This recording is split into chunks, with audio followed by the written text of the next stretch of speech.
اولا جنگ بین مسلمان و کافر این جهاد گفته نمیشه. یعنی هیچ وقت یک مسلمان به نام دفاع از خاک و دفاع از کشور و دفاع از فلان بگه که من جهاد میکنم با یک مسلمان دیگر. این رو بهش میگن فتنه، این رو بهش میگن جنگ. در سوره حجرات الله سبحانه و تعالی، من این سوره رو خدمت شما عزیزان این آیه رو بیارم اینجا نشونتون بدم.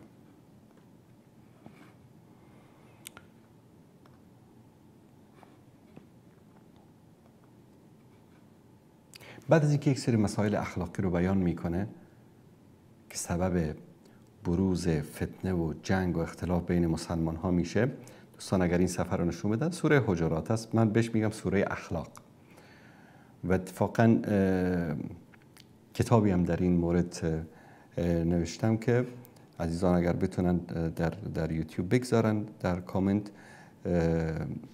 تجلی اخلاق اسلامی در سوره حجرات. کلا درس های اخلاقی سوره حجرات رو بیان کردم. الله سبحانه و تعالی از اول این سوره میاد ادب با الله سبحانه و تعالی. یا ایها الذین آمنوا لا تقدموا بین یدی الله و رسوله. ادب با الله، ادب با رسول الله رو بیان میکنه. بعد از اون در صفحه بعد کلا در مورد ادب با رسول الله صلی الله علیه و سلم، طریقه برخورد با رسول الله. بعد از اون میاد در مورد مسلمان ها، یا ایها الذین آمنوا ان جاءکم فاسق بنبأ، در مورد اخبار، شایعات. امروز ببینید وارد فیسبوک میشی، چقدر اخبار دروغ. مثلا در یک منافقی میاد مثلا در یوتیوب مینویسه که امروز یک پاکستانی پرچم افغانستان رو در پشاور با آتش کشید. بعد ببینید که 4 تا احمق دیگر از این طرف میان و این مسئله رو بزرگ میکنن. ظرف 24 ساعت همه فیسبوک پر میشه از چی؟ 4 تا انسان‌های احمقی که یکی به نام افغانی، یکی پاکستانی به جان هم دیگر افتادن. این آتش رو کی شعله‌ور کرده؟ یک منافق. به ما خاطر میگه که ای مؤمنین، وقتی که خبری میاد، یک چیزی رو میشنوید، برید تبیین بکنید قبل از اینکه کاری رو انجام بدید بر علیه طرف مقابل، که سپس پشیمان بشید. بعد از اون میاد در مورد اطاعت از الله و رسول صحبت میکنه. بعد از اون میاد در مورد غیبت، در مورد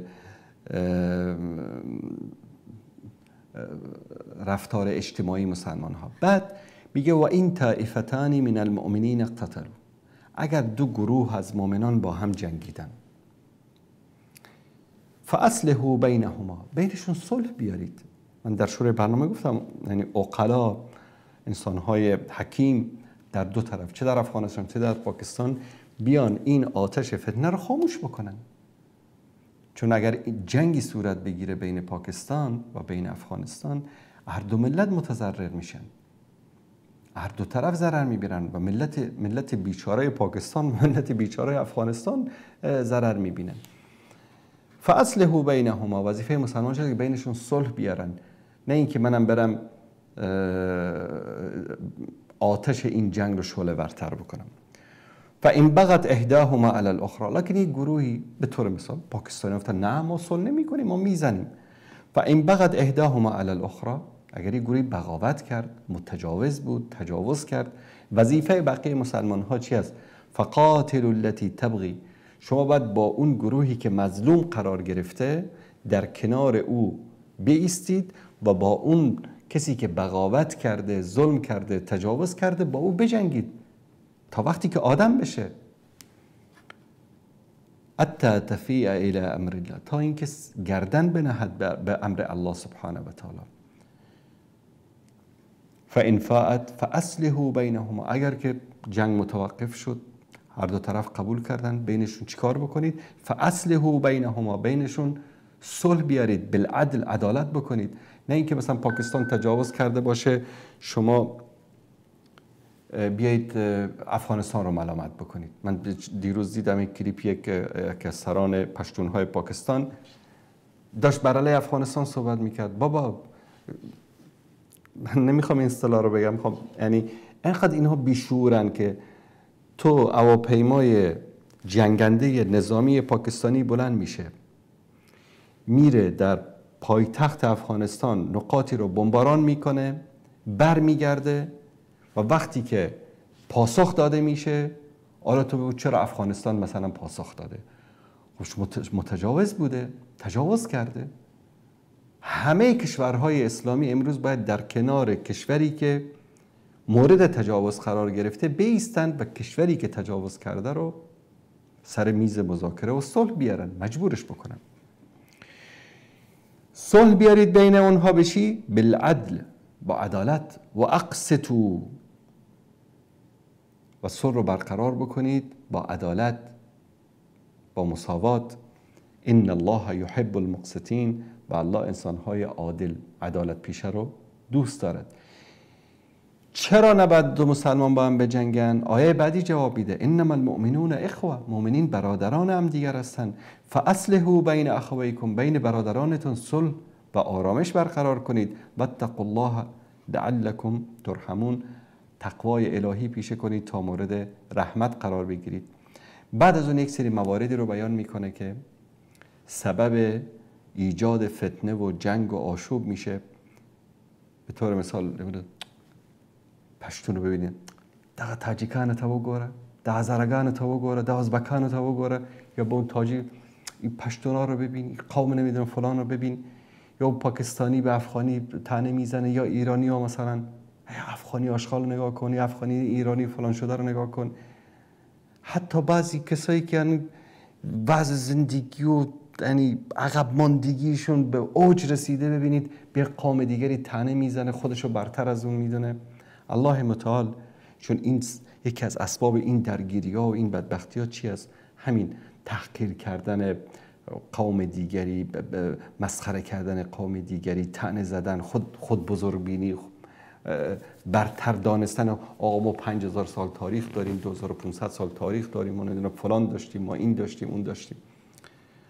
در آیه بعدی اینو میاد علاج میکنه. الله متعال میگه یا ایها الذین آمنوا لا یسخر قوم من قوم عسى ان یکونوا خیرا منهم. یک قوم دیگری رو مسخره نکنن، شاید اونا بهتر باشن در نزد الله متعال از این کسانی که اونا رو مسخره میکنن. و بعد زنا رو هشدار میده ولا نساء من نساء عسى ان یکن خیرا منهن. زنها یک دیگر رو مسخره نکنن. ولا تلمزوا انفسکم، هم دیگر رو به عیبجویی و یه چیز یاد نکنید. ولا تنابزوا لقب نگذارید. و این متاسفانه شایع است در ایران، در افغانستان، در تاجیکستان.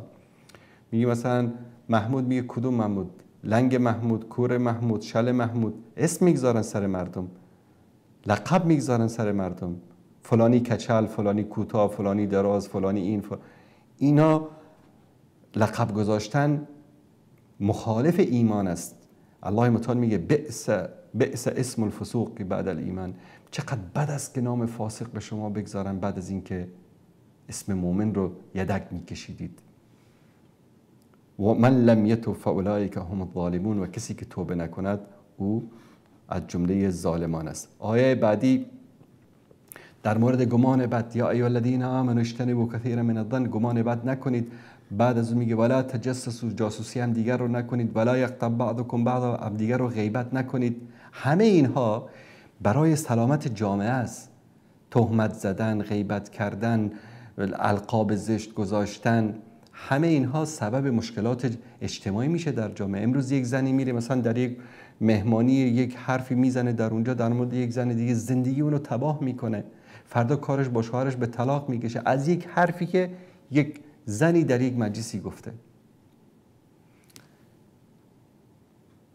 بعد از اون غیبت رو خیلی زشت ازش الله متعال یاد میکنه. ایحب احدکم ان یاکل لحم اخیه میتا، آیا دوست دارید که برادرتون که مرده باشه گوشتش رو بگیرید بخورید؟ فکرهتم، چقدر بدتون اومد، چقدر چندشتون اومد از این مثال. واتقوا الله، تقوا پیشه کنید، غیبت نکنید. غیبت کردن مانند این است که گوشت برادر مرده تو باید بخوری، مثل اون میمونه. بعد از اون یک نقطه‌ای میگذاره در اینجا الله سبحانه و تعالی برای همه کسانی که به دنبال این اصل و نسب و قوم و قبیله و کشور و نژاد و نمیدونم تاریخ و فلان هستن. یا ایها الناس، ای انسان ها همتون، روسی، چینی، آمریکایی، افغانی، ایرانی، هندی، پاکستانی، عرب، عجم، همه، سرخپوست، سیاه‌پوست، سفیدپوست، یا ایها الناس، همه را خطاب قرار بدید. این جمله خطاب‌های بین‌المللی قرآن است. یا ایها الناس انا خلقناکم من ذکر و انثی، شما را از یک زن و مرد آفریدیم. یعنی همتون با هم خواهر و برادرید. برگردید به انسان اول، آدم و حوا. ولو اونایی که معتقد به تکامل و فلان هستن، همتون فرزندان یک میمونید. به زبان اونها بگیم اینطوری میشه. اما الله متعال میگه همه شما فرزندان یک زن و مردید، آدم و حوا. و جعلناکم شعوبا و قبایل لتعارفوا، شما رو قوم قبیله قرار دادیم فقط به خاطری که همدیگر رو بشناسید. ان اکرمکم عند الله اتقاکم، بهترین شما در نزد الله پرهیزگارترین شماست. معیار تقواست، معیار خوب بودن است. حتی در نزد همون کسانی که به آیات الهی اعتقاد نداشته باشند، به قرآن اعتقاد نداشته باشند، معیار انسان خوب بودن باید باشه. معیار این نباشه که من ایرانیم برترم، من فلانم برترم، من نمیدونم اینم برترم. نباید این معیار باشه. معیار باید تقوا باشه، معیار باید پرهیزگاری باشه، معیار باید در نزد انسانها ایمان و تقوا و پرهیزگاری باشه، نه اینکه به نام قوم و قبیله و کشور و نژاد و تاریخ همدیگر رو مسخره بکنیم و به جان همدیگر بیفتیم.